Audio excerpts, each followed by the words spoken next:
नमस्कार, news track के Y factor में आपका स्वागत है। उम्मीद है कि विजय माल्या के बारे में आप बहुत कुछ जानते होंगे। अगर नहीं जानते हैं तो इतना तो जानते ही होंगे कि विजय माल्या के ऊपर बैंकों का बहुत बड़ा रुपया बाकी है, बहुत बड़ा कर्ज बाकी है और विजय माल्या देश छोड़ करके चले गए हैं।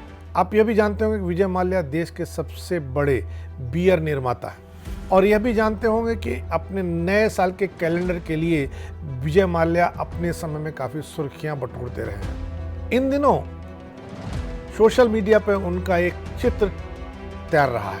उस चित्र में विजय माल्या एक ट्रेन में सवार है और विदेश में एक जगह से दूसरी जगह जा रहे हैं। उस चित्र को ट्वीट करने के बाद तमाम लोग अपने अपने ढंग से उस पर टिप्पणियां कर रहे हैं और बता रहे हैं कि यह वही शख्स है जो प्राइवेट जेट से चलता था।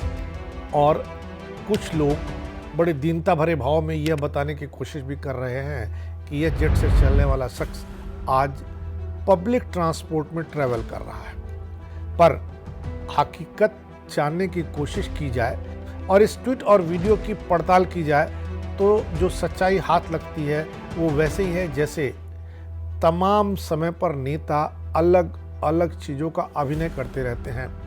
तो विजय माल्या का भी यह एक रोल है जिसके मार्फत वो सुर्खियां बटोरना चाहते हैं। आज की तारीख में विजय माल्या की निजी हैसियत अनुमानित रूप से $1.5 अरब की है। आप सोच सकते हैं कि जिसकी निजी हैसियत इतनी बड़ी हो वो ट्रेन में ट्रेवल कर रहा हो तो ये गरीबी नहीं, अपॉर्चुनिटी को इन कैश कराना ही कहा जा सकता है।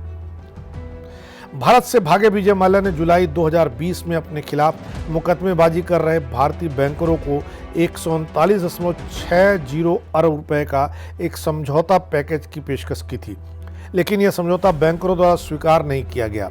विजय माल्या आज कितनी कंपनियों में हिस्सेदार है इसका कोई सटीक हिसाब नहीं है, लेकिन प्रत्यक्ष या अप्रत्यक्ष रूप से उनके नियंत्रण में जो संस्थाएं हैं उनका जिक्र करना जरूरी हो जाता है। यूनाइटेड स्पिरिट की लगभग 4% हिस्सेदारी विजय माल्या के हाथ में है।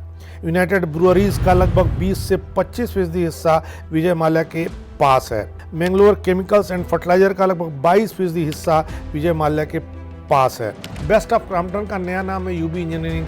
हालांकि विजय माल्या इसमें निष्क्रिय हैं, लेकिन इसमें भी विजय माल्या का नाम दर्ज है। 2021 में दुनिया की सबसे बड़ी बियर निर्माता कंपनी हालैंड की हाइनेकेन एनवी ने भारत की सबसे बड़ी शराब बनाने वाली यूनाइटेड बेवरेज लिमिटेड यूबीएल का नियंत्रण अपने हाथ में ले लिया।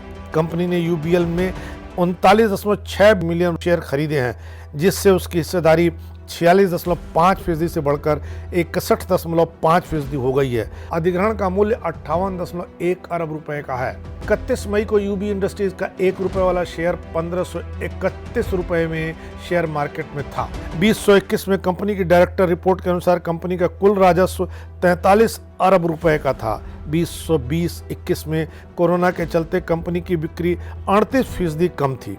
इस वर्ष यूबीएल का ग्रास कारोबार 1,01,834 मिलियन रुपए का रहा। इस वर्ष के लिए कराधान पूर्व लाभ 1680 मिलियन रुपए का था। कराधान लाभ यानी टैक्स देने के बाद यह लाभ 1129 मिलियन रुपए रहा। किंगफिशर बियर 1978 में लॉन्च हुई थी और तब से भारत के सबसे विश्वसनीय ब्रांडों में मानी जाती है। वैश्विक स्तर पर 50 से अधिक देशों में इस बियर की बिक्री होती है।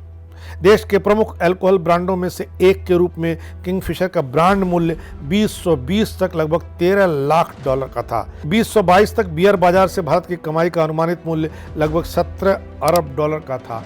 अब आप इससे अंदाज लगा सकते हैं कि विजय माल्या अगर प्राइवेट ट्रांसपोर्ट में ट्रेवल कर रहे हैं, यात्रा कर रहे हैं, तो विजय माल्या क्या बताना चाहते हैं। और ढेर सारे लोग जो विजय माल्या के इस फोटो पर खुद अपने अपने ढंग की टिप्पणियां कर रहे हैं, तमाम लोग सहानुभूति जता रहे हैं, तमाम लोग मजे ले रहे हैं। तो सहानुभूति जताने वालों को ध्यान रखना चाहिए कि मरा हाथी भी 1.25 लाख का होता है। विजय माल्या ने भले ही भारत के बैंकरों को चकमा दिया हो, लेकिन विजय माल्या की अपनी हैसियत जस की तस बरकरार है। तभी तो विजय माल्या भारत छोड़कर विदेशों में ऐश कर रहे हैं। विजय माल्या पर किसी तरह का तरस खाना अच्छा नहीं माना जाएगा। ये लोग देश की अर्थव्यवस्था के दीमक हैं, जिन्होंने अर्थव्यवस्था को दीमक की तरह चाट लिया है। और अभी हाल फिलहाल विजय माल्या एक बहुत बड़े कारोबार के मालिक हैं इसलिए भी हमें विजय माल्या पर कोई रहम नहीं करनी चाहिए। इस बार इतना ही, अगली बार फिर मिलेंगे किसी नए सवाल पर नए ढंग से बात करने के लिए। तब तक के लिए नमस्कार।